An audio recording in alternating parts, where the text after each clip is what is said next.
remercier mes collègues qui sont, pour certains et certaines, venus de très loin. Alors, Nadège, quand même guest star, venue de Seine-Saint-Denis, Nadège Abou-Mangoli, députée de la Seine-Saint-Denis. Merci Nadège d'être avec nous.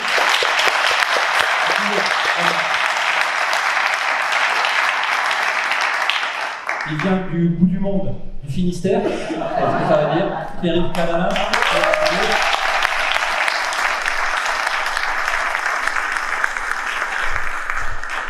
Mathilde Feld qui vient du bout de la Gironde, vous pouvez également la musique.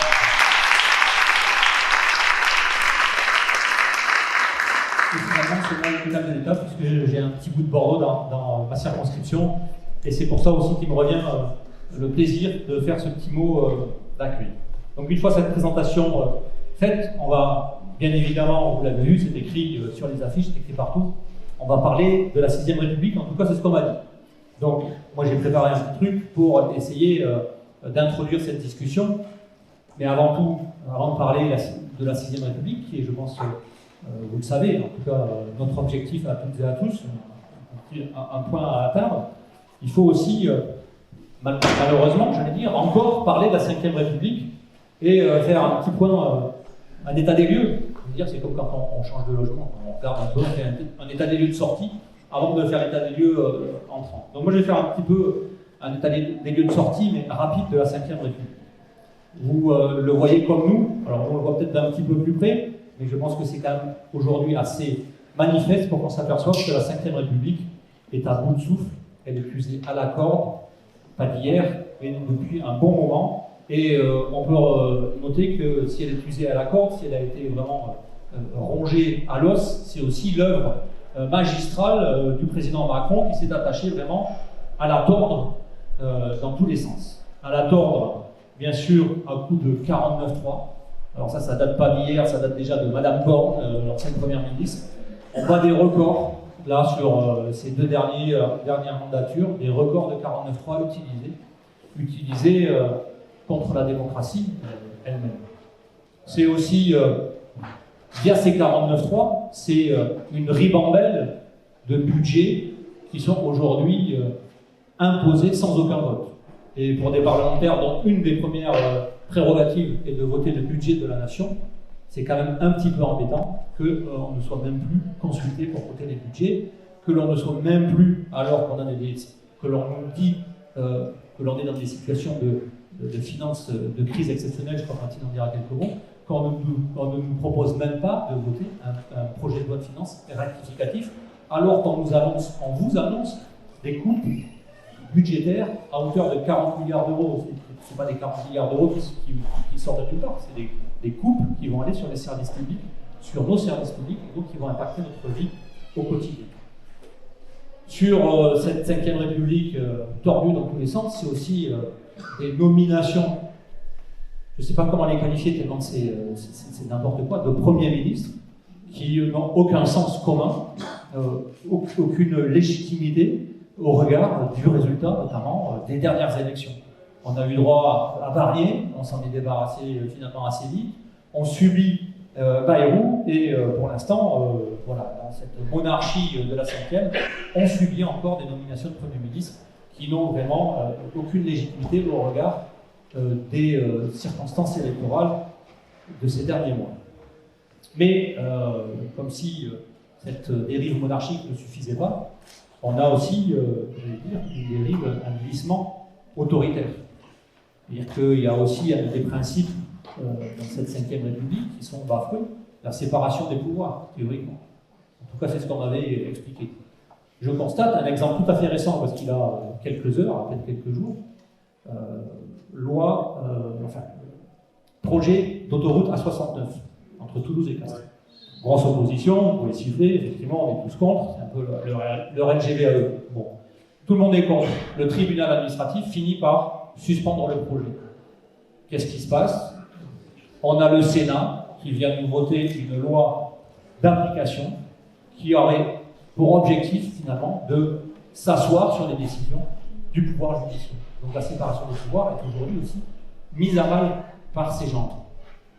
Comme si ça ne suffisait pas, le glissement autoritaire est aussi doublé, j'allais dire, d'un glissement crypto-fasciste, je ne sais pas comment le dire, d'extrême droite, de droite extrême, personnalisé par notre ministre Retailleau, ministre d'extrême droite s'il en est, qui nous sort chaque semaine les pires abominations, que ce soit sur les relations internationales, dont Nadège va sans doute nous parler, je pense notamment en relation avec l'Algérie et d'autres turpitudes, mais qui préfigure ce qu'est un gouvernement autoritaire d'extrême droite. Voilà où on en est aujourd'hui de la Ve République.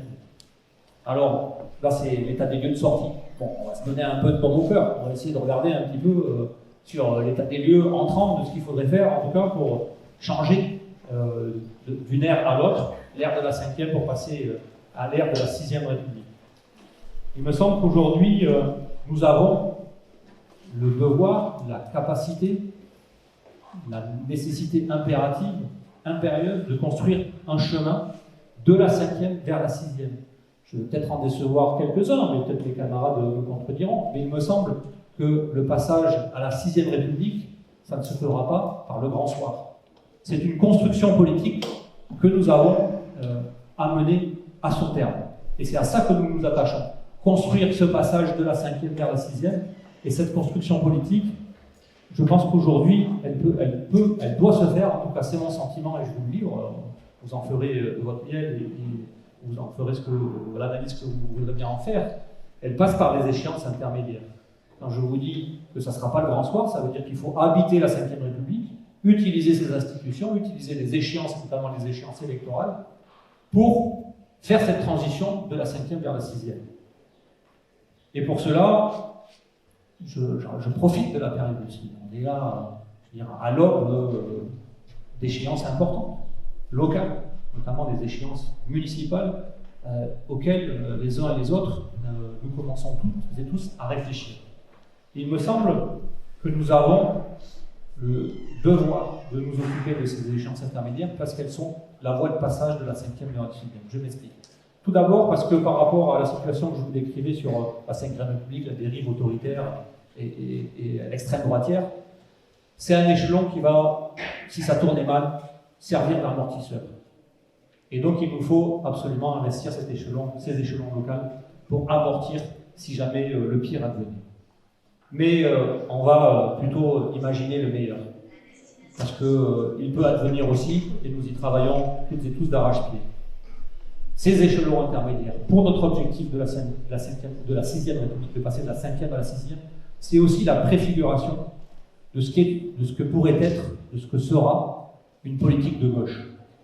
C'est-à-dire que nous avons là des outils de préfiguration d'une politique de gauche, de préfiguration d'une Sixième République écologique et sociale, celle que nous appelons de nos voeux. Et donc il ne faut pas passer par-dessus de manière un peu désinvolte. Il faut vraiment s'investir sur ça. En tout cas, c'est le message que je passe à ceux qui, dans cette salle, sont militants et qui regardent ça peut-être avec un peu de circonspection et qui ne savent pas trop par où attraper cette échéance électorale. Ceux qui sont peut-être aspirent à devenir militants ou se demandent si c'est pas le moment de le devenir. Moi, je leur dis, c'est le moment de rentrer dans le combat politique pour justement qu'advienne ce passage vers la Sixième République et qu'on en fasse, en gros, c'est la preuve par l'exemple.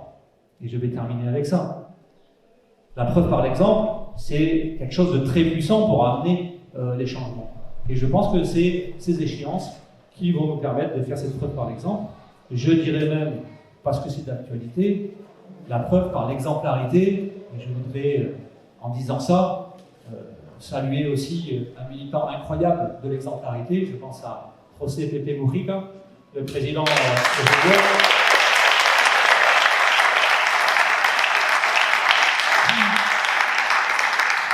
qui a démontré par l'exemplarité que la transition, elle s'incarnait, elle se vivait, elle se donnait en exemple. Voilà ce que je voulais vous dire en introduction de cette soirée.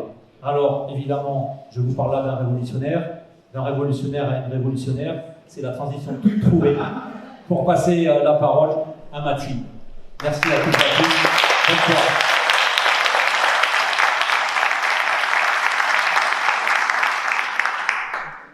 Merci beaucoup Loïc. Donc moi j'ai quelques papiers parce que je ne suis pas aussi expérimentée que lui. Donc je m'associe évidemment aux remerciements de Loïc pour la préparation de cette soirée, de cette salle, à tous les militants. Voilà, je souhaite la bienvenue évidemment à nos collègues de province et dire à Madame Aromangoli quel honneur c'est pour nous d'avoir la vice-présidente de l'Assemblée nationale présente à votre.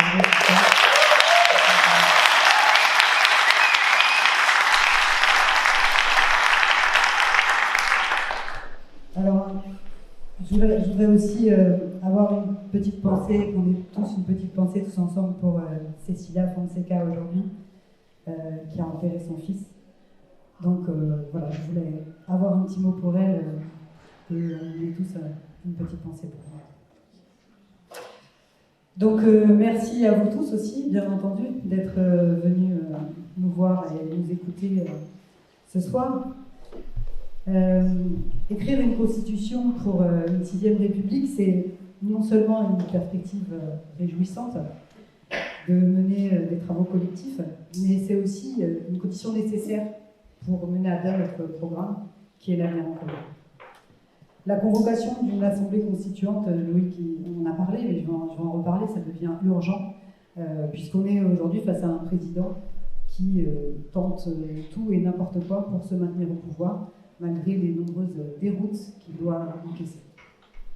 Donc il fait semblant de s'intéresser à la démocratie participative, on l'a vu, après les gilets jaunes qui lui ont fait quand même peur, hein, ces gilets jaunes qui portaient des aspirations démocratiques qu'on partage tous, qui ont donné des nouvelles, enfin qui ont été un laboratoire d'idées en fait pour des nouvelles pratiques démocratiques qui ont été brutalement réprimées. Donc Macron s'est dit il faut peut-être que je fasse quelque chose, donc il a inventé le grand débat. Donc un grand débat qui a été totalement truqué, avec des citoyens qui ont été triés, avec des questions qui étaient préparées, et puis avec des cahiers de doléances qui ont rejoint très rapidement les archives, dont il a fait ce qu'il a voulu comme d'habitude, et dont il n'a pas fait grand-chose. Ensuite, il y a eu les conventions citoyennes. C'était une bonne idée sur le papier, qui d'ailleurs se sont très bien déroulées, ont eu des productions très intéressantes. Et là encore, Macron en a balayé 80%, et aujourd'hui, le résultat de ces conventions citoyennes, leur application, n'existe pas. Ou très peu.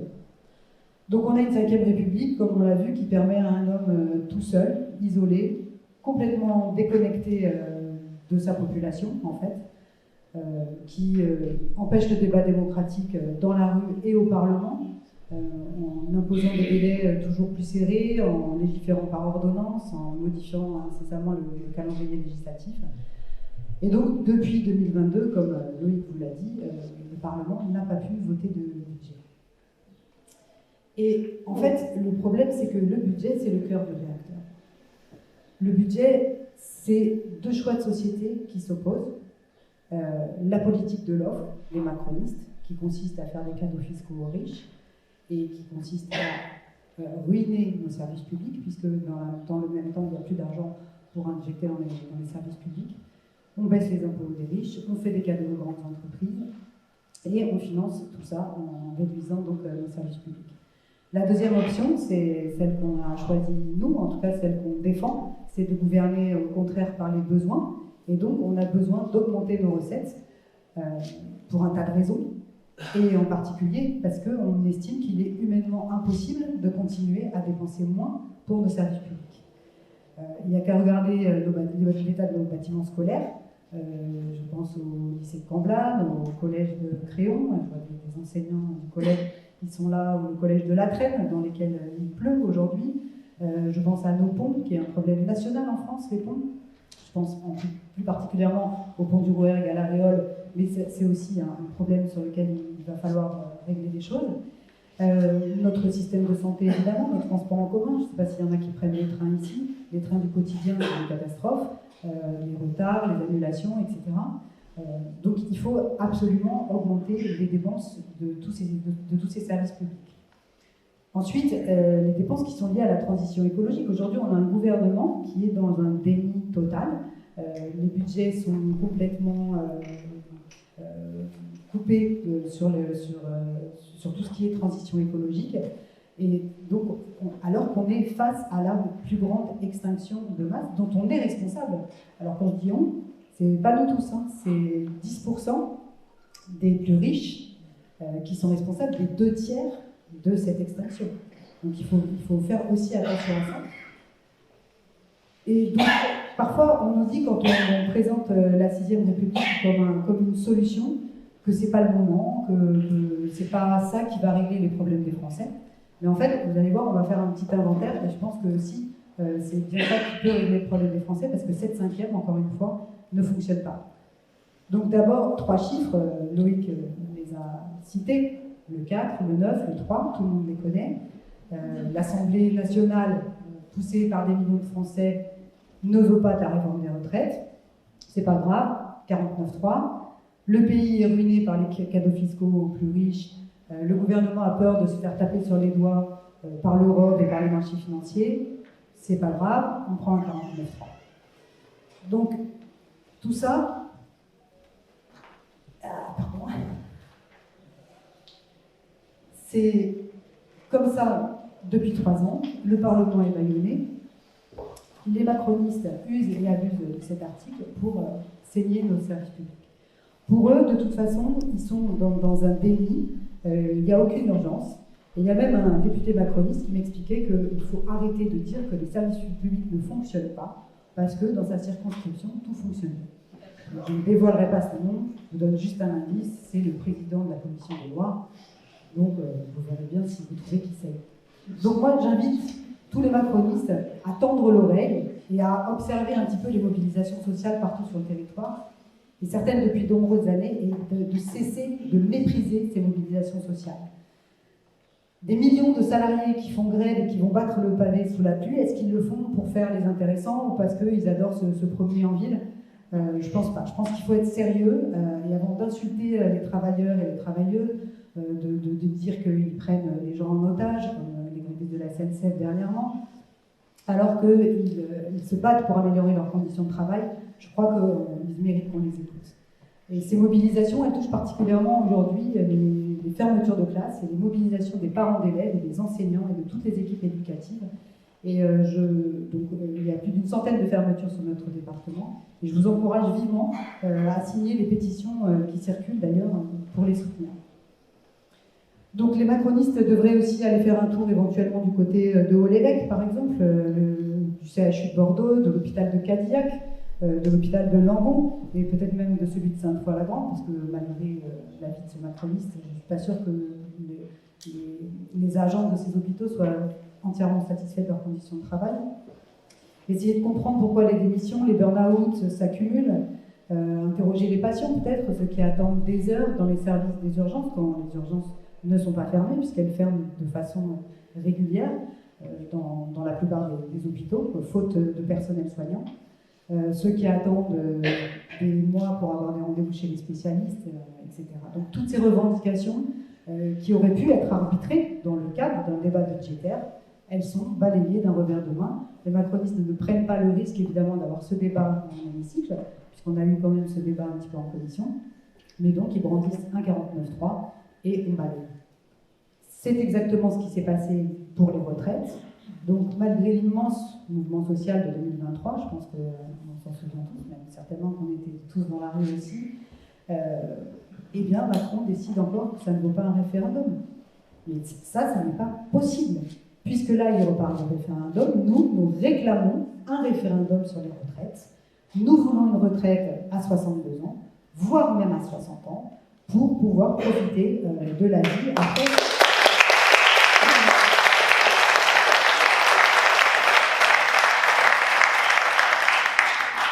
Ambroise Croizat disait que la retraite devait être une nouvelle étape de la vie. Et on voit très bien aujourd'hui qui sont dans les conseils d'administration des associations, qui sont dans les conseils municipaux, qui sont dans les conseils communautaires, qui sont nos élus locaux. Il faut absolument libérer les travailleurs du travail salarié et leur permettre d'avoir une seconde vie au service de nos collectivités locales. Donc, on ne va pas lâcher là-dessus et on veut un référendum sur les retraites. Mais Macron ne s'arrête pas là. Là, c'est la cerise sur le gâteau, puisque maintenant, il décide aussi du résultat des élections. Donc, qu'est-ce qu'il fait après sa défaite aux législatives qu'il a lui-même déclenchée? Loïc en a reparlé, ne respecte pas le résultat des urnes, vole la victoire à la gauche. Pour la première fois, d'ailleurs,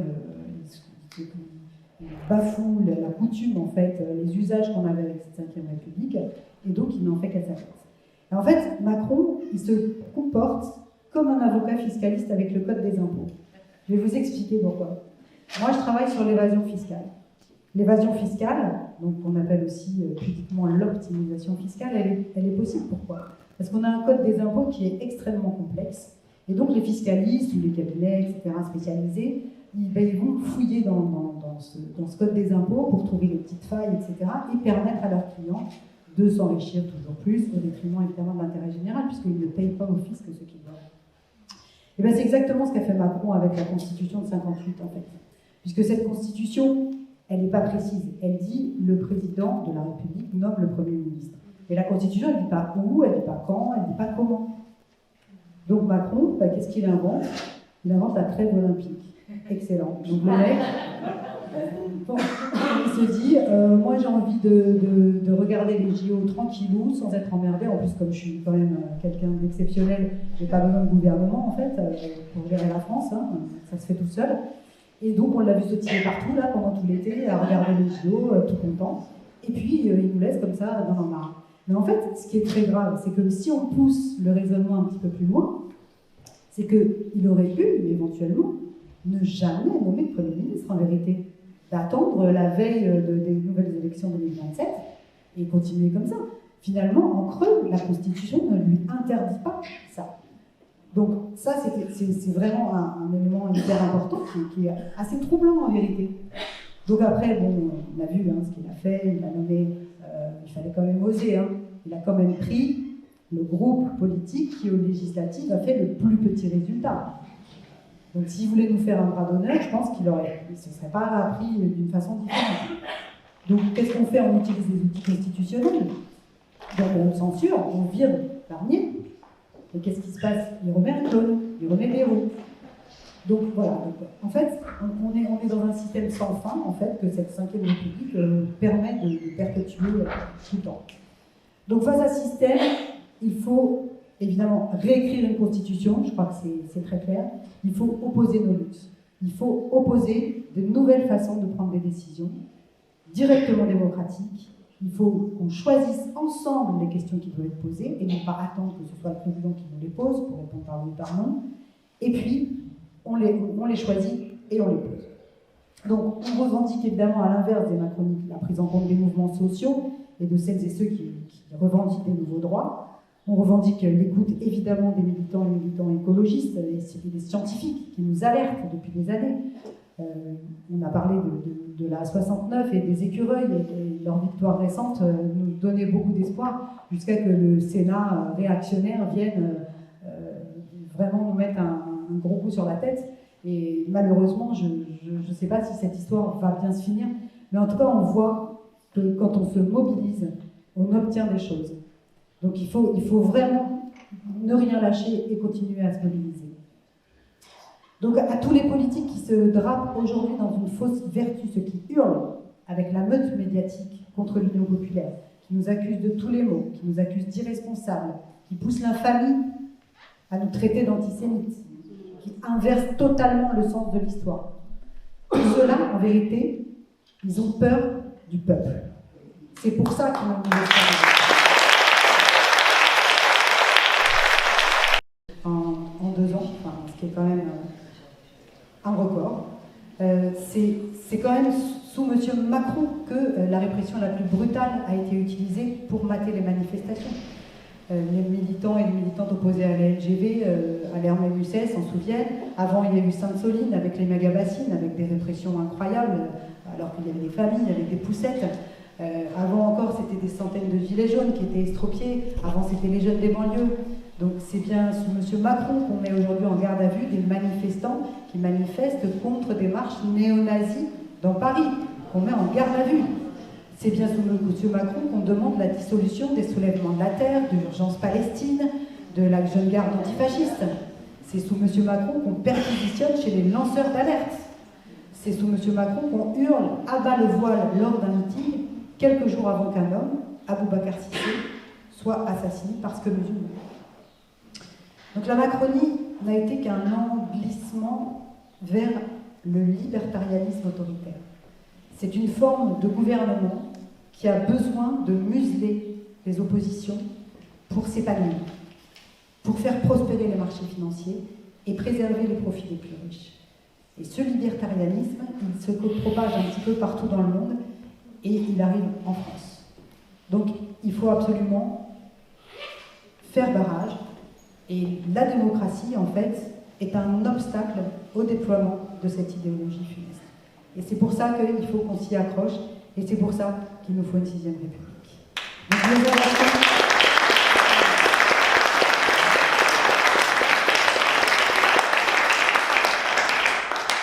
les inversions, donc ça suffit. Ce n'est pas Jean-Luc Mélenchon qui, jusqu'à aujourd'hui, depuis 8 ans, a gouverné contre le peuple. Nous sommes pour que les gens puissent manifester librement dans notre pays sans risquer de perdre un œil ou d'être mis en garde à vue. Nous sommes pour la suppression du 49.3, nous sommes pour le référendum d'initiative citoyenne, nous sommes pour la fin de la monarchie présidentielle.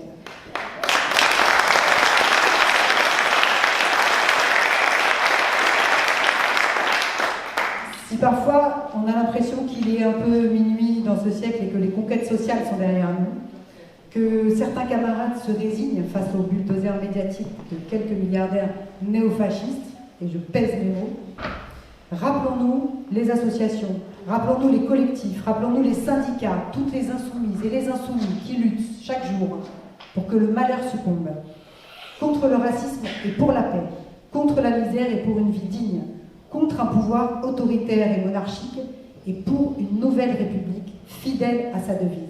Nous ne lâcherons rien. Vive la 6e République et vive la France.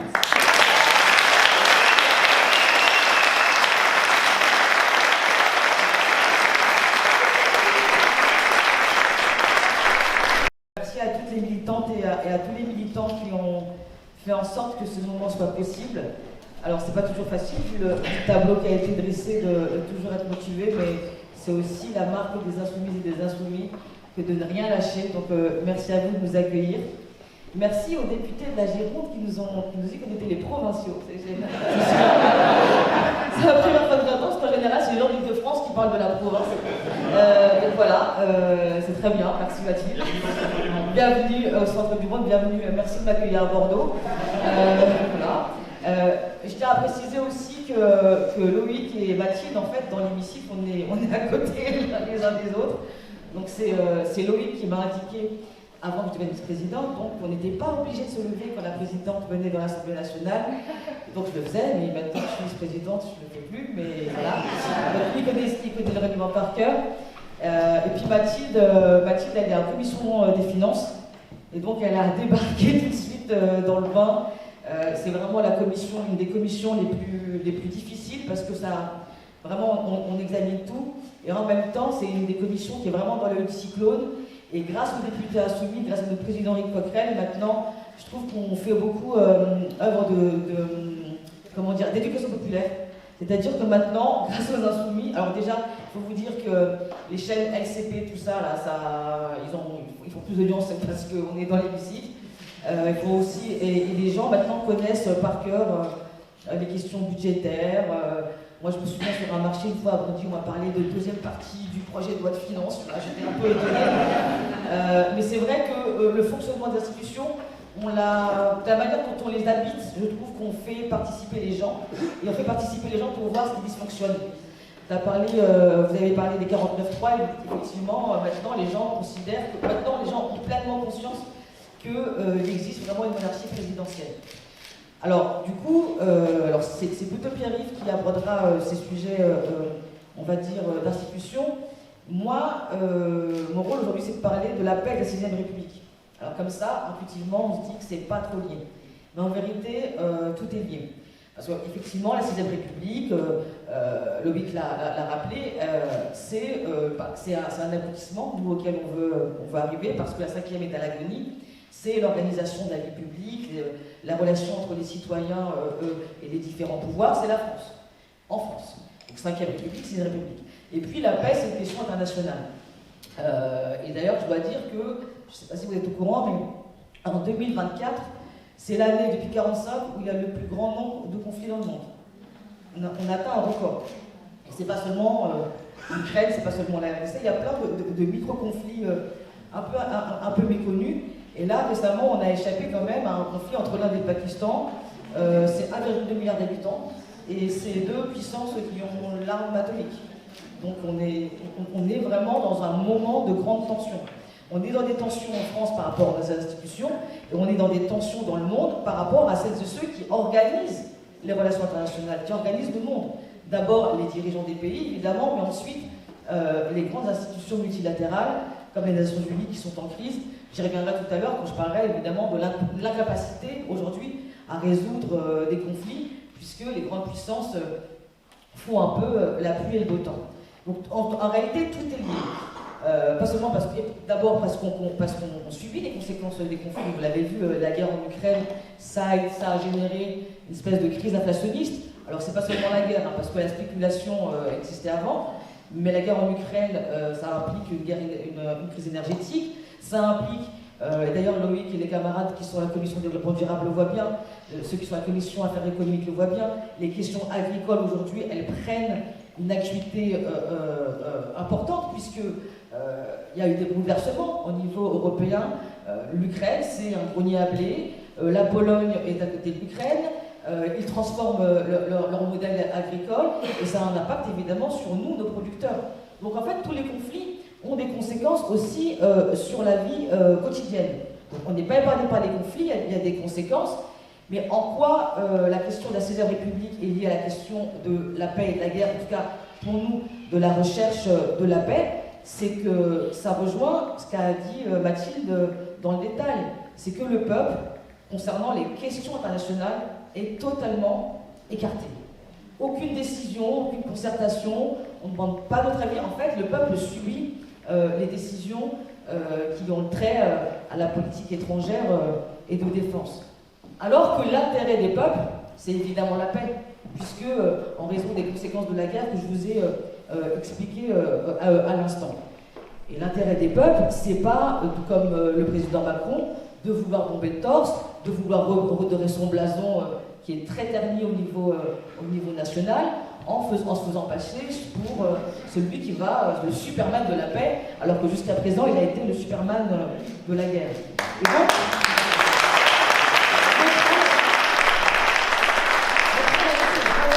d'imposer ce débat, celui de la paix, de la recherche de la paix dans le débat public.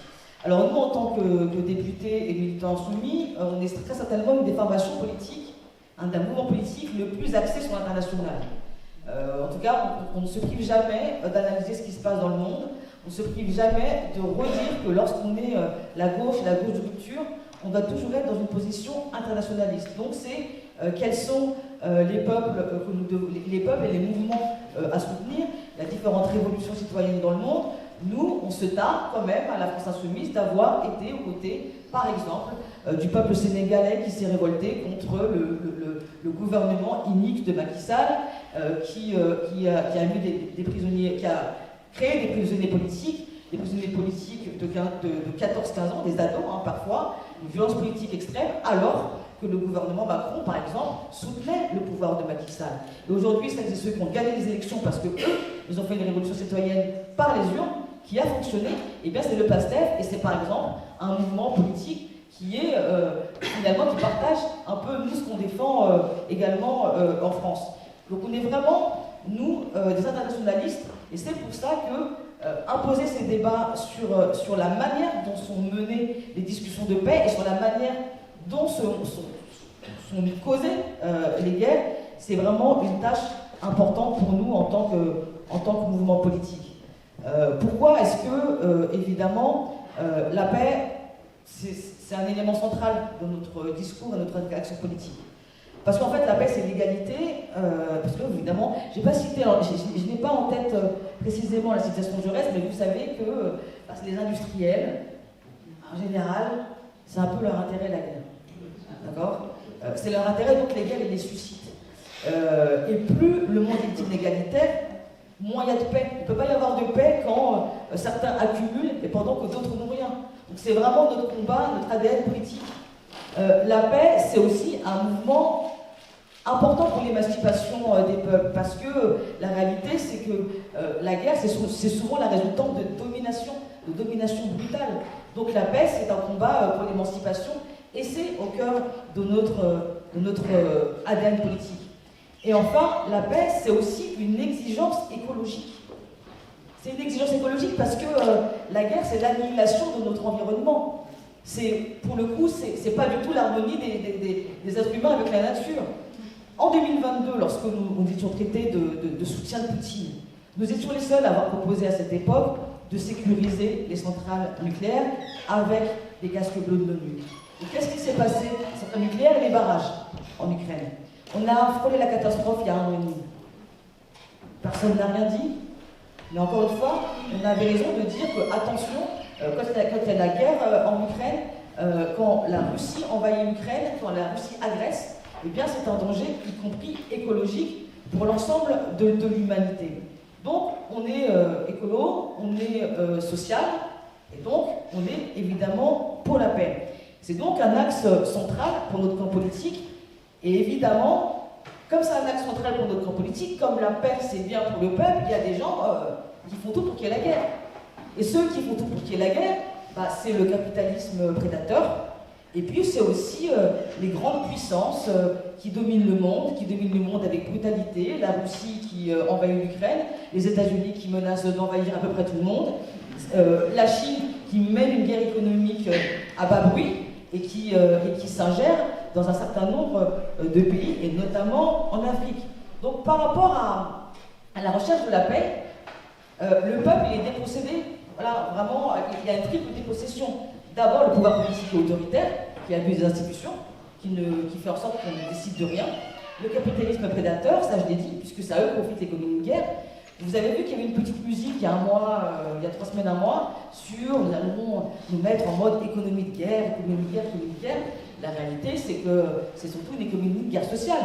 Parce que, bizarrement, dans la foulée, on nous a annoncé qu'il fallait faire 40 milliards d'économies. 40 milliards d'économies, c'est sur le dos de qui, à votre avis? C'est sur le dos du peuple, évidemment, des services publics. Et puis, en plus, avec cette histoire d'économie de guerre, il y a quand même une profonde hypocrisie.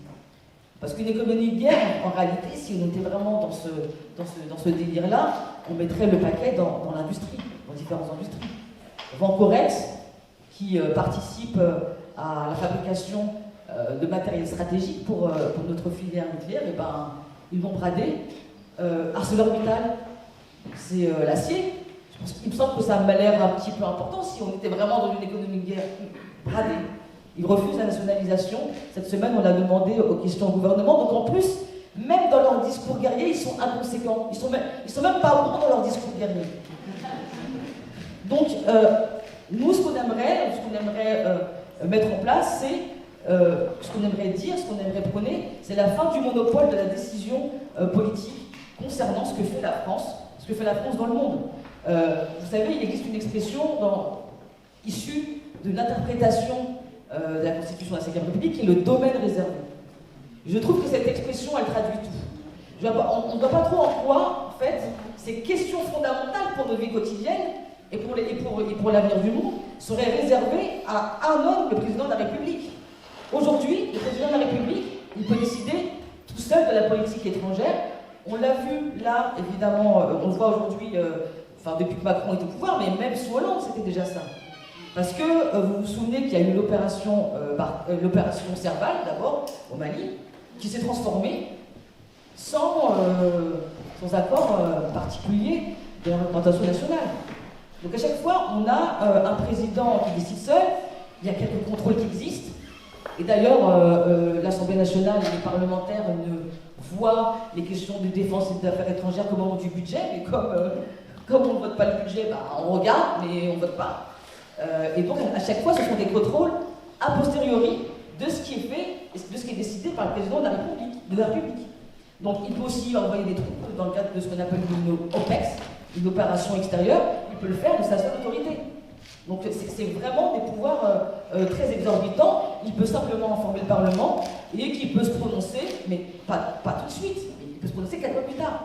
C'est ça les possibilités offertes au président de la République dans le cadre du domaine réservé. Et donc, à cause de ça, vous avez vu, il y a eu des interventions en veux-tu, en voilà, sous Sarkozy, l'Afghanistan, le Tchad, la République centrafricaine, la Côte d'Ivoire, le Liban, le Kosovo, la Libye, le Mali. Alors la Libye c'était pire que tout parce que c'était en plus conseillé par BHL. Donc vous imaginez que déjà...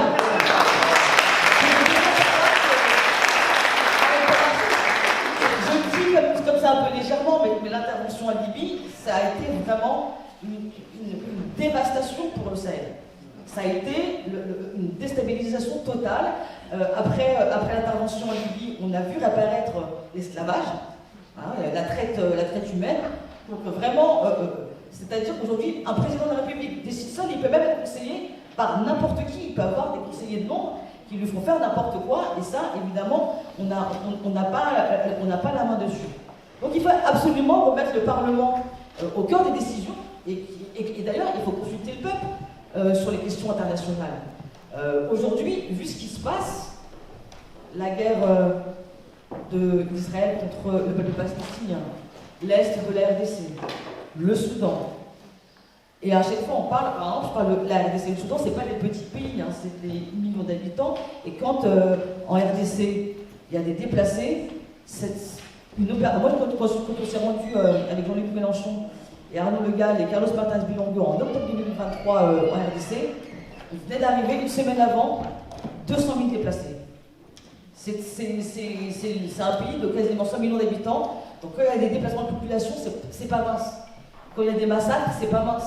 Et au Soudan, c'est pareil. Le Soudan, qui d'ailleurs avant a déjà connu des conflits, et aujourd'hui une révolution citoyenne qui a été confisquée avec un conflit entre deux chefs de guerre, et pour le coup qui prend en otage des millions de personnes qui souffrent. Maintenant même la famille est là-bas. Donc, y compris le fait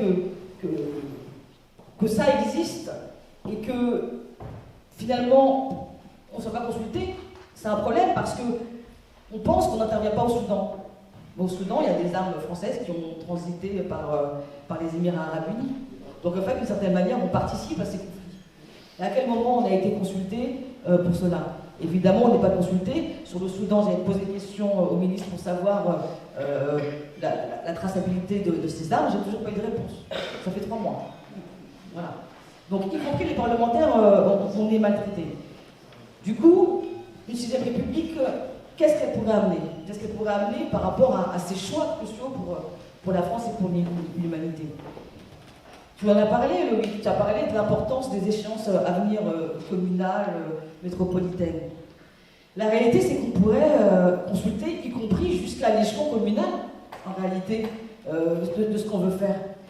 Quand il y a des usines d'armement qui se trouvent dans telle ou telle région, est-ce que c'est ça qu'on veut faire? Est-ce que les ouvriers de ces usines veulent faire ça? Ensuite, quand il y a des conflits, ce sont les communes qui organisent la solidarité pour accueillir, par exemple, il y a eu un accueil des Ukrainiens. Est-ce que les communes sont consultées? Est-ce que les habitants civils sont consultés? Est-ce que les associations sont consultées? Moi, je pense que justement, alors, évidemment, l'intérêt de la 6e République, c'est qu'on ne dit pas a priori comment on devrait faire. On va décider dans une assemblée constituante de quoi on peut décider, comment, de quelle modalité et où. Mais il me semble que concernant la guerre et la paix, tout le monde est concerné et les impacts sont évidemment, on va dire, partagés. Donc du coup, la décision, elle doit être absolument partagée. Alors comment faire pour sortir de cet accaparement de la décision politique concernant la guerre et la paix? Nous, on dit souvent qu'on est pour une diplomatie non alignée au service de la paix et des peuples souverains. C'est important cette notion des peuples souverains parce qu'évidemment, on ne peut pas prôner la 6e République si on ne parle pas de peuples souverains pour nous, en France, mais aussi dans le monde. La Chine, la Russie, les États-Unis, c'est eux aujourd'hui qui ont intérêt à la guerre. Donc en fait, il faut se détacher de ces blocs qui ont des intérêts absolument divergents des nôtres. Les États-Unis, aujourd'hui, hier déjà, c'est le principal soutien, par exemple, d'Israël en Palestine. Ce qui se passe, on peut le qualifier maintenant, je pense, de génocide. On parlait de risque génocidaire, là on y est, puisque le plan n'est pas caché. En fait, le génocide, il faut qu'il y ait une intention. Et il me semble qu'aujourd'hui, ça a été annoncé à plusieurs reprises. On a été un peu seul, dès le lendemain des actes terroristes du Hamas du 7 octobre, à avoir dit, attention, la punition collective va se transformer en massacre. On a été à cette époque vilipendés Et comme tu le disais, Mathilde, qualifié d'antisémite comme si ce que faisait Netanyahou avait un lien avec les Juifs de France. Il n'y a aucun lien en fait entre. D'ailleurs, je tiens vraiment à ce que ce soit dit, que ce soit souligné, il n'y a aucun lien entre les Juifs de France et Benyamin Netanyahou. Ils ne sont comptables de rien. De la même manière qu'un Rwandais en France n'est pas comptable des crimes de Kagame à l'est de la RDC. C'est la même chose pour nous.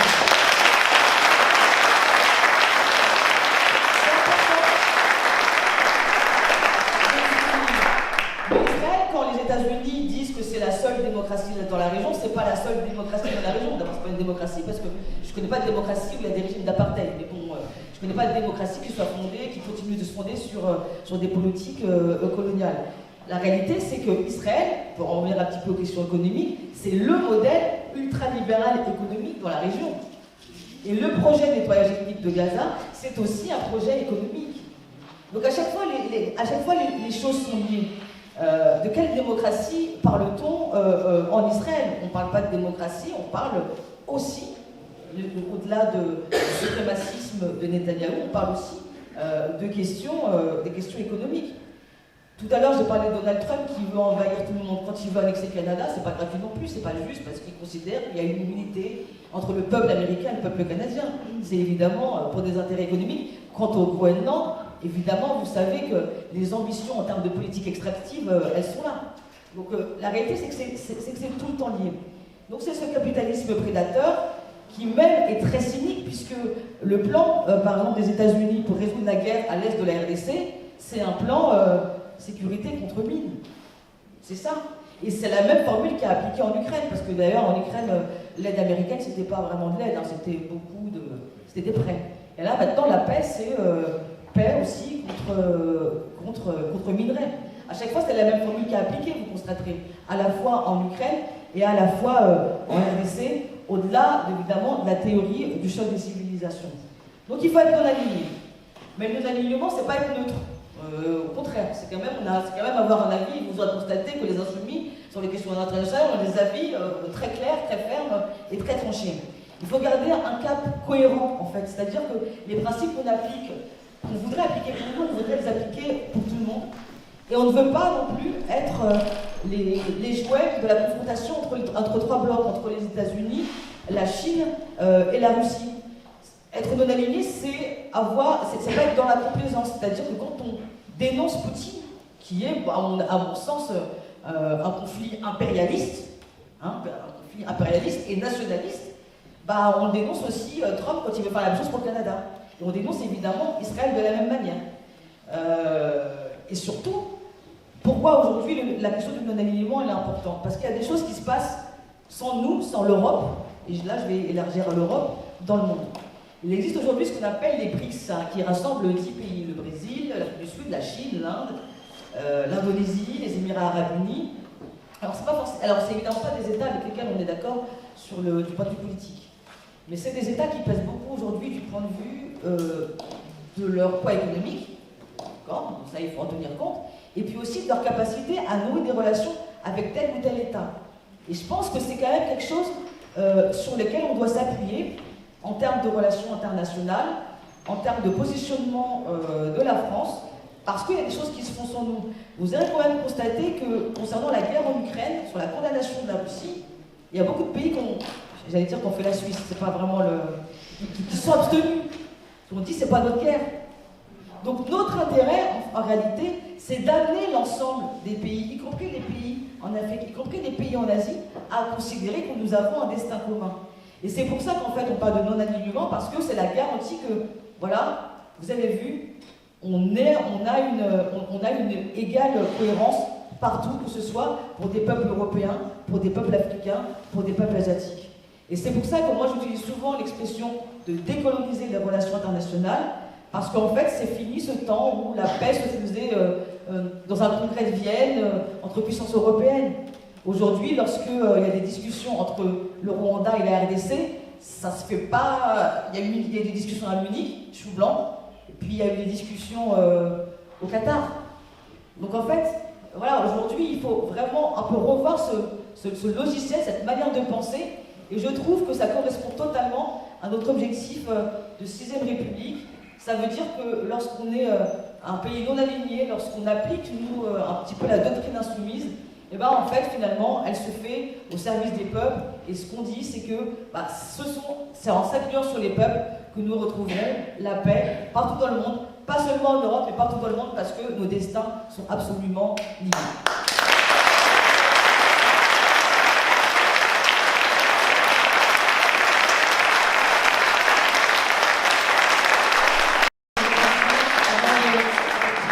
Pierre-Yves Cadalin, qui est un petit peu à la manette pour organiser le Tour de France de la 6ème République.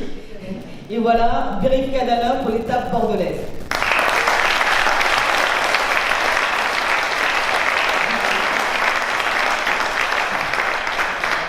Merci beaucoup Nadège, merci à toutes et tous pour votre présence ce soir alors que le soleil brille fort à Bordeaux, il fait beau, on ne m'a pas menti.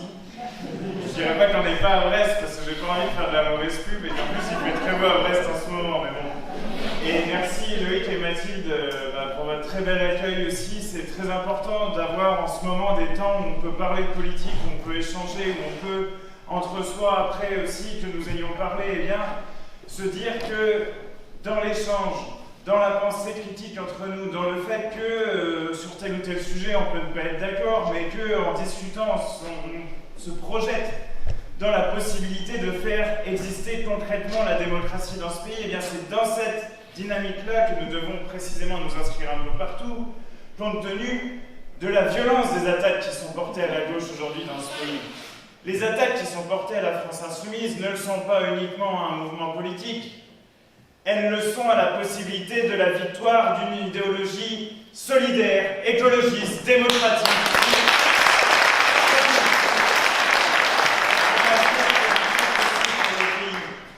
Et merci bien entendu à toi Nadège, parce que je veux dire la grande fierté qui est la nôtre collectivement d'avoir, avec ta force, ta détermination, ton courage à la lutte, de t'avoir élue vice-présidente de l'Assemblée nationale.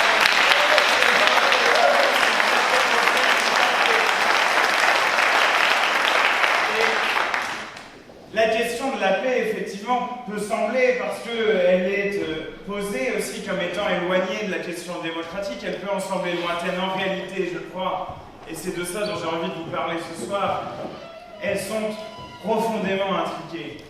Parce que si nous souhaitons construire une culture de paix, eh bien, il faut que nous ayons largement dans le pays, profondément dans nos organisations collectives, à l'entreprise, à l'hôpital, dans l'université, dans les lieux de travail, et bien entendu dans les institutions politiques elles-mêmes, une culture démocratique. Et si la 5ème République est si épuisée aujourd'hui, comme elle l'est, on l'a dit depuis longtemps à bout de souffle, mais d'une certaine façon, elle n'en finit pas de crever, quoi. C'est ce qui est un vrai, alors je le dis en souriant, mais en réalité c'est un vrai problème pour le peuple, c'est un vrai problème pour nous tous, pour l'avenir du pays. Parce que la 5ème République se caractérise avec son fonctionnement monarchique, eh bien, par un paradoxe permanent et terrible, c'est-à-dire que les besoins, les demandes sociales se manifestent toujours davantage, et la 5ème République donne des outils à ceux qui gouvernent pour ne répondre à rien, jamais, pour ne pas céder, pour dire « vous votez ci, c'est pas grave, on garde le pouvoir, vous êtes 4 millions dans la rue, c'est pas grave, on en a rien à foutre ». Et c'est en permanence cette chose-là qui se montre et qui énerve, et qui agace, et qui énerve vraiment beaucoup dans le pays. Et voyez, ceux qui ne cessent de nous pointer du doigt, effectivement, vous en avez parlé, ferait bien de réfléchir à une chose. S'il n'y avait pas la possibilité d'une alternative positive par la gauche incarnée par la France Insoumise dans ce pays, ça tournerait vinaigre. Parce qu'ils ont plongé le pays dans une situation telle que nous sommes désormais, avec le programme que nous portons, eh bien, le seul espoir que quelque chose de positif puisse se passer, si cet espoir se taisait, parce qu'on est la gauche qui braille apparemment, si cet espoir se taisait, eh bien, il n'y aurait plus rien. Et lorsqu'il n'y a plus rien comme espoir, c'est le désespoir et la violence qui gagnent. Alors il ferait bien d'y penser à deux fois.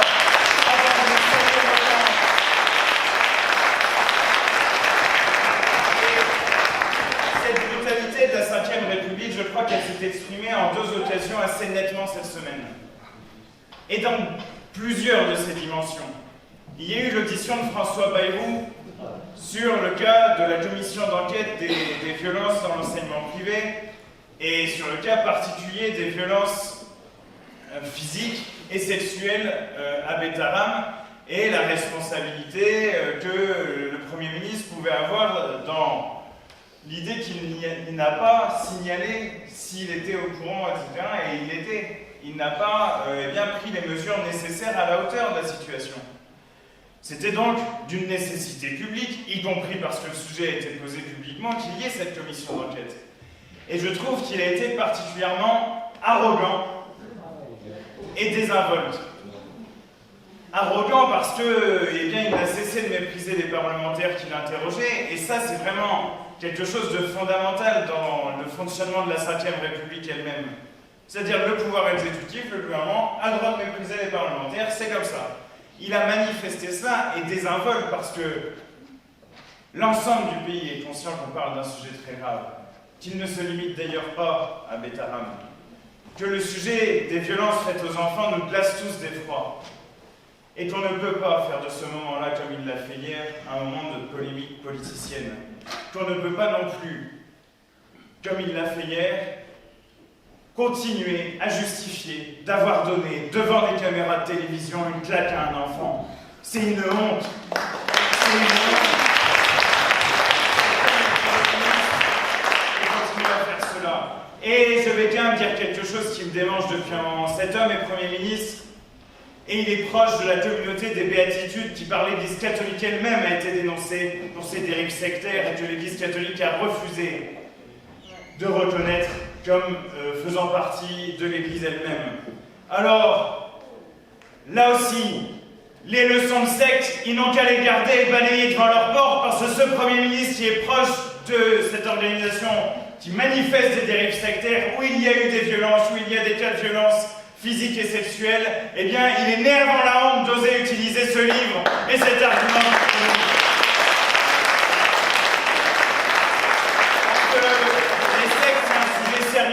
C'est un sujet sérieux et il faut en parler. Et d'ailleurs, je vous invite à vous munir du numéro de prévention contre les dérives sectaires à chaque fois qu'ils vous feront la polémique contre nous. Parce que c'est un vrai sujet. Et la Mivilude, qui est chargée de prévenir les dérives sectaires, ils en ont réduit les moyens.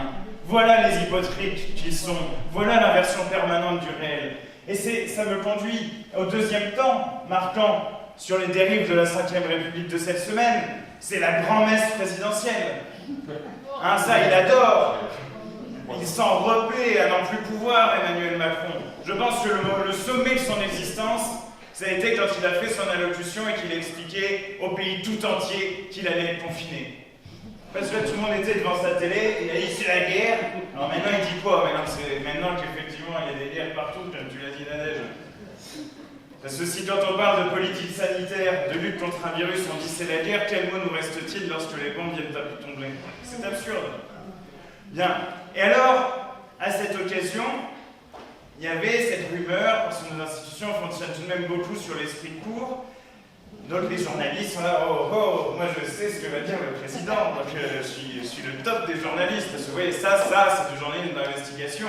Hein? Qu'est-ce qu'Emmanuel Macron pense? Alors, on apprenait même dans la presse à la fin de l'année dernière qu'il ne parlait plus à Alexis Kohler, qui d'ailleurs est parti, son secrétaire général à l'Élysée, ni même à Brigitte Macron, et donc il ne parlait plus à personne de politique. Donc c'est rassurant compte tenu de l'ampleur des pouvoirs qu'il a, comme vous l'avez dit tous les trois. C'est quand même quelque chose d'étonnant, mais vous voyez, que disait la presse? Il va annoncer un truc énorme, un référendum, il veut reprendre la main, etc.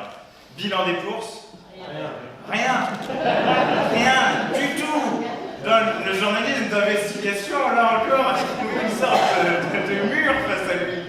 Le mur de la volonté présidentielle, n'est-ce pas? Parce que là aussi, la Ve République présente un travers fondamental qui d'ailleurs contamine tout le journalisme politique, c'est la psychologisation de la politique.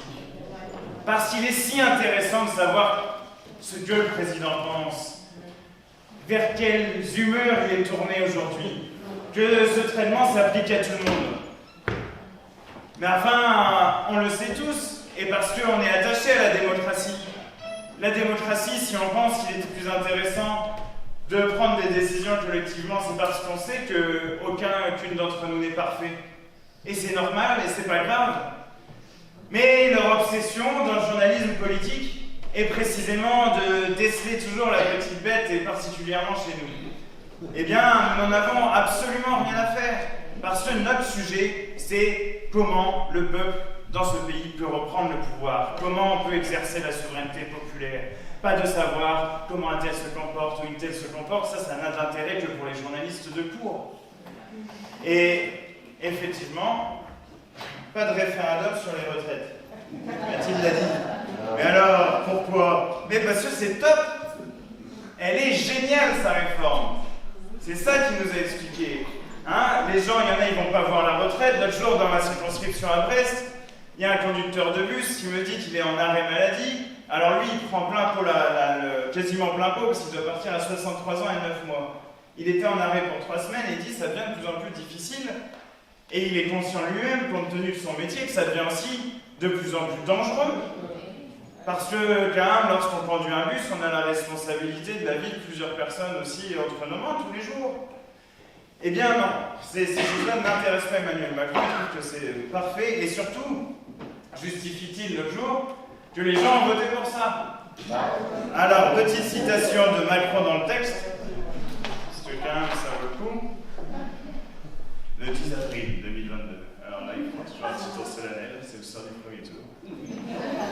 D'ailleurs, il le dit, j'invite solennellement nos concitoyens, quelle que soit leur sensibilité, à nous rejoindre.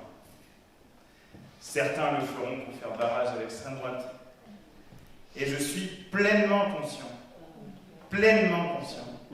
que cela ne vaudra pas soutien du projet que je porte et je le respecte. Alors, c'était pas il y a 10 ans, hein.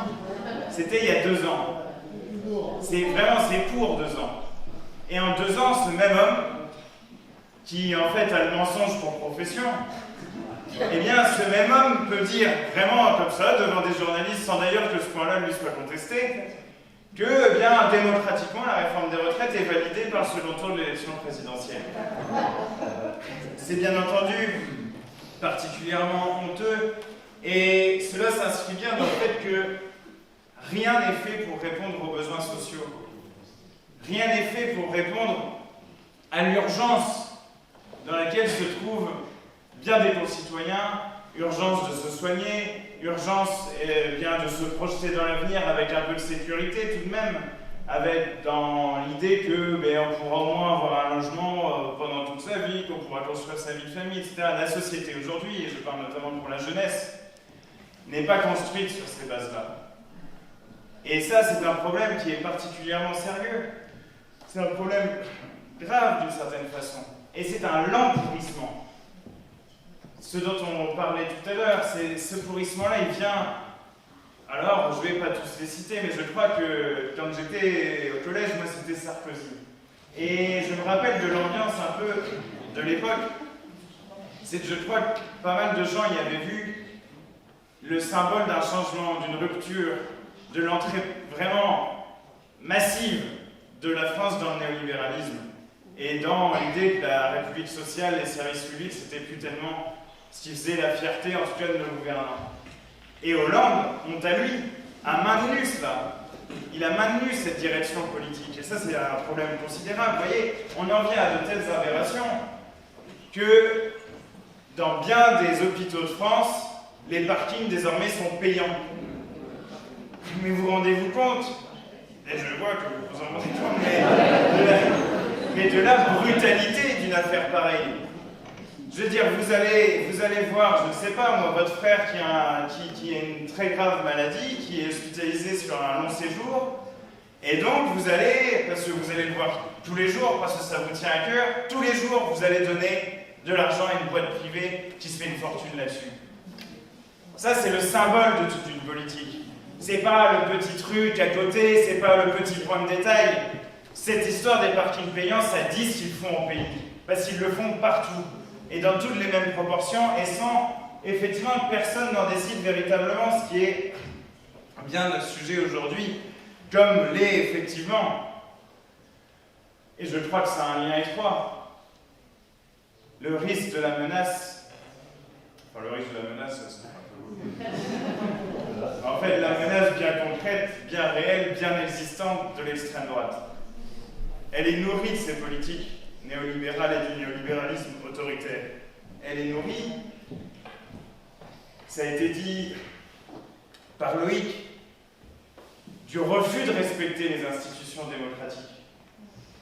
Je veux dire, le sens de la situation dans laquelle nous nous trouvons après les élections de juillet dernier, c'est celui-ci. Il était inacceptable d'accepter pour Emmanuel Macron, après son bon dîner avec Bernard Arnault, après qu'un tel lui ait téléphoné, inacceptable d'accepter ne serait-ce qu'un décret qui augmenterait de 10% le SMIC. Ils en sont là, ils ne veulent plus rien partager. Je veux dire, la toile de fond de ce que nous disons aussi ce soir, c'est que les capitalistes, aujourd'hui, trouvent que la démocratie est dispensable. On peut s'en passer. Après tout, d'ailleurs, elle pourrait même constituer un grave danger pour leur patrimoine accumulé. Parce que de ce point de vue-là, Emmanuel Macron a bien servi ses maîtres. Le patrimoine des plus grandes fortunes dans ce pays est passé de 570 milliards en 2017 à plus de 1200 milliards. Il a plus que doublé. Et pour vous donner une idée un peu du rapport dans le temps, en 1996, c'était 80 milliards. Et qu'est-ce qui se passe à ce moment-là? Et pourquoi cette situation de conjonction de l'autoritarisme, de la situation conflictuelle? Parce qu'effectivement, c'est ce que disait Nadège, je veux dire, pourquoi la démocratie aussi est-elle inutile de leur point de vue? Mais parce que l'économie de guerre se met en marche. Et parce qu'effectivement, lorsqu'il s'agit de guerre, eh bien, le peuple saute rarement de joie. Parce que, comme disait Anatole France, on croit faire la guerre pour la patrie, et finalement, on la fait pour les industriels. C'est ça, à la fin. Et tout le monde comprend bien ça. Il y a une grande conscience populaire de ça. Et c'est aussi au regard de ça qu'il faut mettre la propagande belliciste permanente. Je veux dire, c'est quand même un miracle que cette histoire des 800 milliards qui correspond en gros aux exigences de Donald Trump n'ait pas fait l'objet d'un seul rapprochement dans les médias. C'est proprement ahurissant. Enfin, ahurissant non, parce que précisément là aussi, sur cette conjonction autoritarisme, culture belliciste et attaque répétée contre la démocratie, là aussi, il y a un rôle décisif de la puissance médiatique. Et de la puissance médiatique qui se lie là en deux points à la Ve République. D'abord parce que l'Élysée est un parfait domaine où peuvent s'articuler le pouvoir de l'argent et le pouvoir politique. C'est pas nous qui le disons, c'était déjà dans Pierre Mendès France. Alors ça, vous dites ça, essayez ça aussi. Pierre Mendès France, il était vu comme quelqu'un de modéré. Donc Pierre Mendès France, c'est une référence sympa. Donc vous dites, Pierre Mendès France considérait que la Ve République était un régime mafieux qui organisait des coups avec les intérêts de la finance. C'est dans Mendès France. Et effectivement, nous pensons que c'est une position modérée. C'est une position...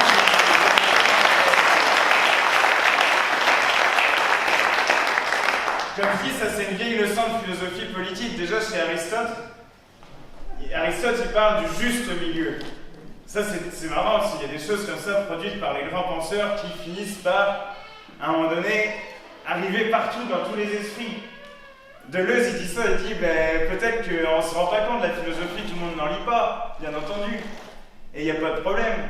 Mais il dit, en fait, tout le monde pense différemment parce qu'il y a de la philosophie. Parce que ça a pensé. Et donc, Aristote dit le juste milieu, ça n'a rien à voir avec le milieu tout pile, quoi. C'est pas là entre mes deux feuilles. Le juste milieu, c'est la position qui soit, précisément la plus juste, la plus équilibrée, qui corresponde le mieux aux problèmes qui sont posés. Et c'est pourquoi l'idée de la distribution géographique de l'hémicycle est absurde. Et qu'aujourd'hui, il apparaît de plus en plus invraisemblable de parler de centre à propos d'un régime qui aujourd'hui s'est attaqué très clairement aux libertés publiques et n'a fait que servir les intérêts des plus riches. L'extrême centre, en effet, c'est une formule qui permet un peu de les caractériser, cette bande de radicalisés.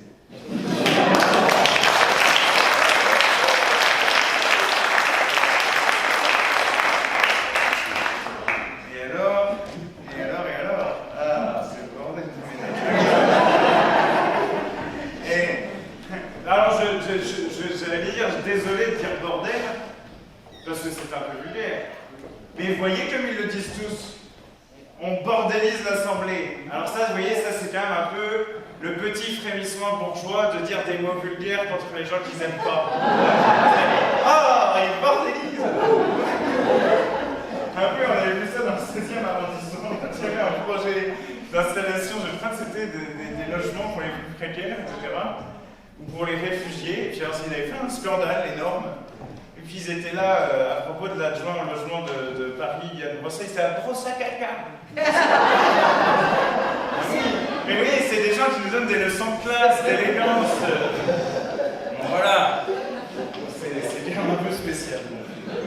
Et alors, par rapport à cette situation qu'on a présentée ce soir, il y a deux options. Il y a être dans le déni. Il y a dire aussi, mais non, mais la 5e République, c'est la puissance de la stabilité. Tu parles d'une stabilité, on voit bien, et d'ailleurs, ils osent plus trop le dire aujourd'hui. Il y a aussi l'idée fondamentale de la crainte de l'intervention populaire. Et ça, vraiment, je vous invite à tailler en charpie cette idée-là.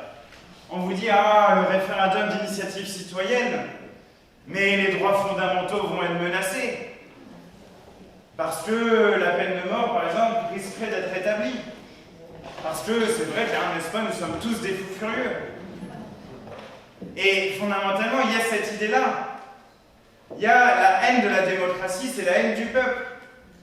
Et voyez, moi je trouve ça très bien que Robert Badinter, François Mitterrand et l'ensemble, à ce moment-là, des socialistes, dont nous sommes davantage les héritiers, d'ailleurs que l'actuel Parti Socialiste. Je tiens à le dire. Alors après, on va pas faire débat général.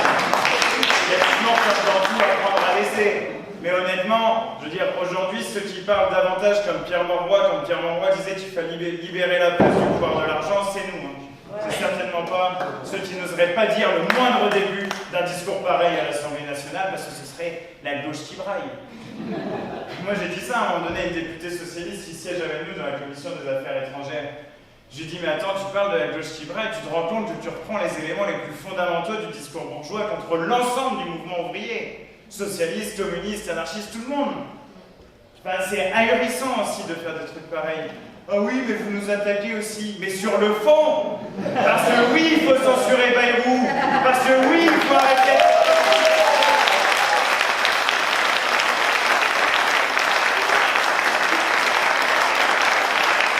Voilà, il y a ceux qui disent, oh là là, attention, il vaut mieux pas, parce qu'on risque de donner trop de pouvoir au peuple. Mais nous n'avons pas peur du peuple. Enfin, je veux dire, c'est ça le principe de la démocratie. Par ailleurs, une 6e République continuerait à garantir les droits fondamentaux. Hein. On va pas, je veux dire, c'est nous qui nous en réclamons. Des droits fondamentaux de la Déclaration des droits humains. Et alors ça, c'est pareil, qu'est-ce qu'ils nous disent en hémicycle? Oh, arrêtez avec vos principes. Ah bah désolé.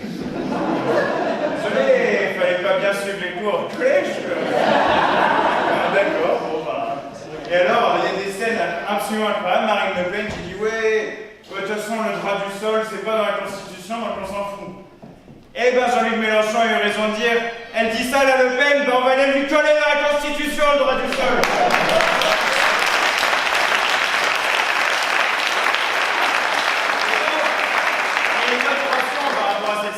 C'est de dire à l'autoritarisme, il n'y a qu'une seule réponse. Plus de démocratie, plus d'intervention populaire, plus de respect des parlementaires, plus de défense par des collectifs, des syndicats, des associations. Une défense sans cesse et sans relâche de nos libertés publiques et de nos droits fondamentaux.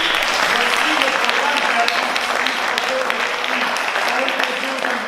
des élections municipales partout, parce que l'échelon communal, c'est l'échelon démocratique de base, parce que l'échelon communal doit être aussi défendu contre les métropoles, contre les intercos, où plus personne ne comprend rien, où plus personne ne sait qui prend la décision, et où d'ailleurs les petits maires des communes dans des intercos se font marcher dessus en permanence, mais c'est eux qui vont ensuite voir les citoyens et les citoyens leur disent « Mais attends, pourquoi t'as pas fait le truc qu'il fallait ?»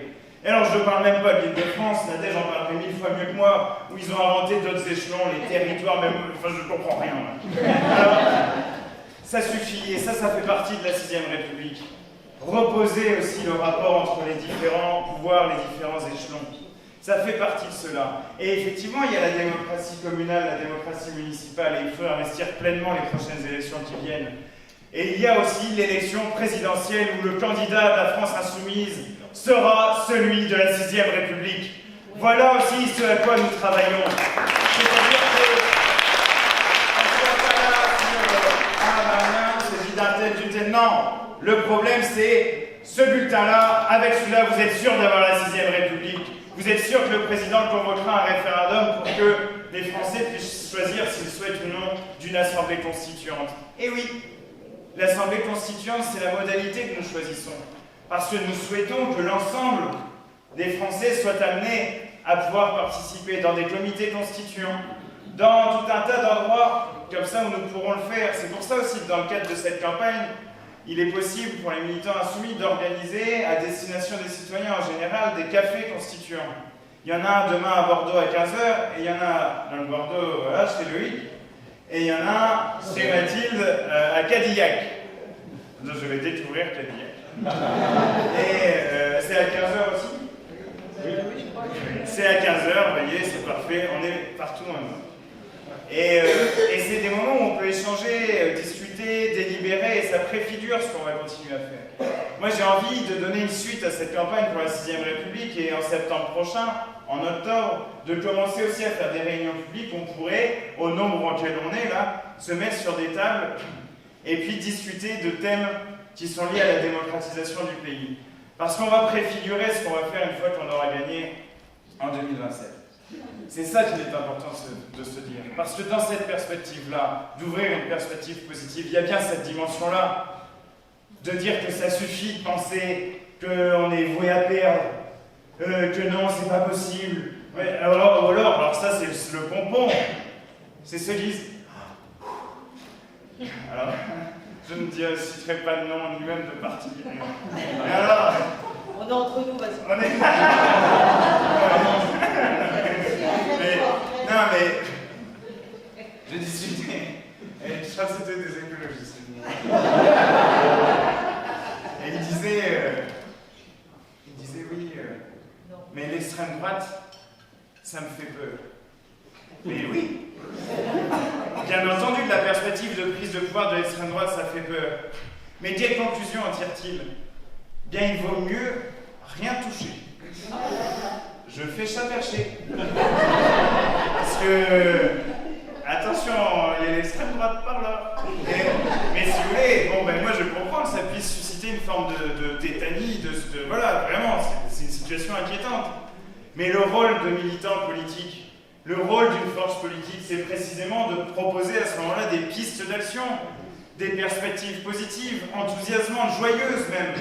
Et c'est bien le sens que nous donnons à cette campagne générale pour la 6ème République, qui peut tenir en un seul mot d'ordre. Partageons le pouvoir, partageons les richesses.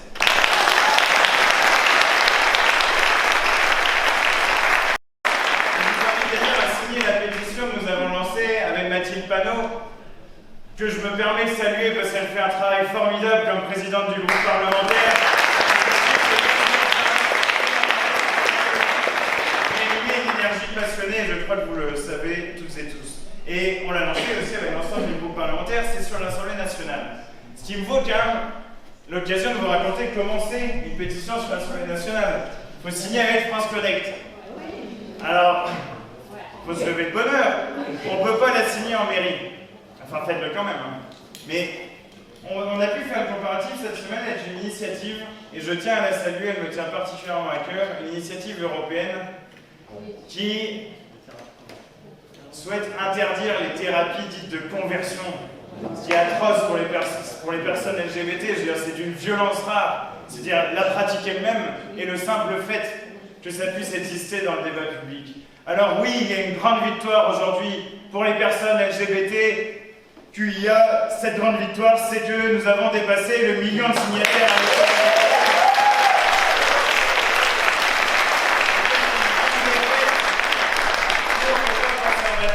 Et parce que ça peut quand même toujours faire plaisir de tirer la couverture à soi, la France y a contribué pour plus de la moitié. Vive la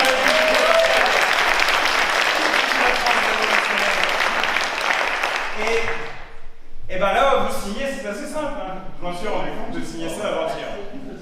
assez simple. Je me suis dit, punaise, avec ça, on aurait eu large les 100 000 signatures pour que ça soit discuté à l'Assemblée. Mais non, là c'est France Le Net, etc. C'est hyper excluant quand on sait que 11 millions de personnes subissent la fracture numérique dans le pays et donc ne sont pas à l'aise avec ces outils-là. Donc vraiment, ça pose une question démocratique en elle-même. Mais, et du coup, ça fait aussi un élément de réflexion sur la 6ème République elle-même, sur ce qu'il conviendra de faire. Alors, 6ème République, effectivement, ça vise, et c'est pour ça que je parlais de la nécessité d'organiser des moments de délibération, etc. Et puis Mathilde a été très claire sur le fait qu'il faut absolument préserver, chérir les collectifs. S'organiser collectivement. Au moment où il y a une puissance de feu terrible qui est dirigée contre la gauche alors que l'extrême droite risque de prendre le pouvoir. Je veux dire, on a déjà... J'avoue que moi ça me fait tout drôle parce que je suis de 92. Pas des Hauts-de-Seine. Et je me disais, d'une certaine façon, on a été, quand j'étais plus jeune, un peu éduqué dans ce truc de mais c'est le XXe siècle, c'était un siècle terrible, des tragédies, mais ce siècle est un peu révolu.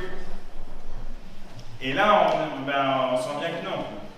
Et j'avoue que ça fait tout drôle, parce que la question théorique de comment cette horreur qu'est le nazisme avait été possible, rendue possible, on la voit se dessiner pratiquement dans l'horizon historique actuel. Alors ça fait tout drôle, et en même temps il faut lire dans la connaissance que nous avons de l'histoire, justement les outils pour essayer de résister correctement à cela. Là, je vous conseille le livre Les Irresponsables de Joanne Chapoutot, qui est particulièrement fort sur le rôle qu'ont joué les centristes, encore de l'époque, dans le fait de mettre Hitler au pouvoir. Et je veux dire, moi j'ai connu un ancien, il m'a surtout un peu interpellé dans la presse, un ancien conseiller très proche de François Hollande, Bernard Poignant, un conseiller de Londres. Quand vous voyez la qualité de ses arguments, vous comprenez la qualité du quinquennat. Bernard Poignant il dit Mélenchon, etc., vous êtes comme le KPD. Donc c'était le parti communiste allemand qui était sur une ligne, aucune alliance avec les social-démocrates, et donc on leur a attribué le fait que Hitler était arrivé au pouvoir, c'était pas allié avec les sociaux-démocrates. Alors dans Les Irresponsables, vous comprenez que le SPD n'est pas complètement blanc non plus. Je veux dire, même c'est quand même un trésor de catastrophes tactiques et stratégiques. Je veux dire, pour être aussi nul, c'est mignon. Bon, je vous fais le teasing du bouquin. Et toujours est-il que ces gens-là, il ferait quand même bien de se dire que qui a fait la NUPES alors qu'on était très largement en tête à la présidentielle?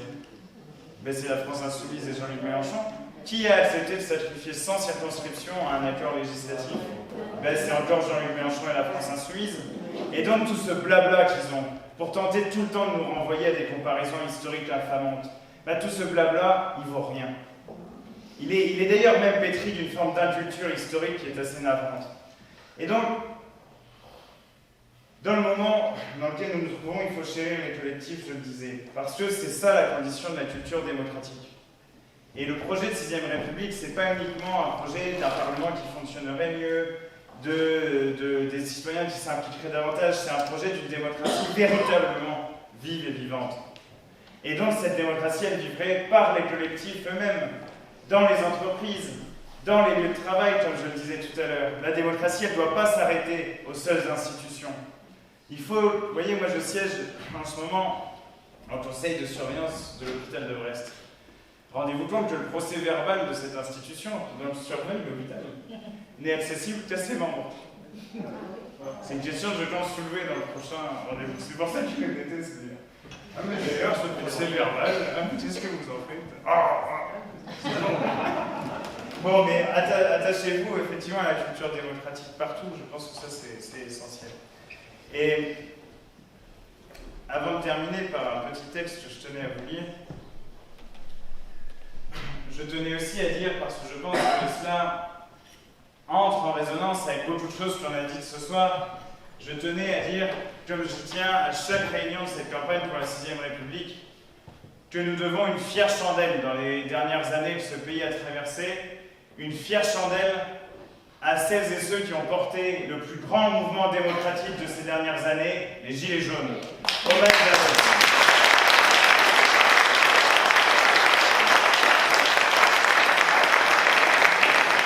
Et alors, pour terminer, écoutons ces mots qui nous viennent d'un petit moment. Il y a un petit moment. Plus loin que 92.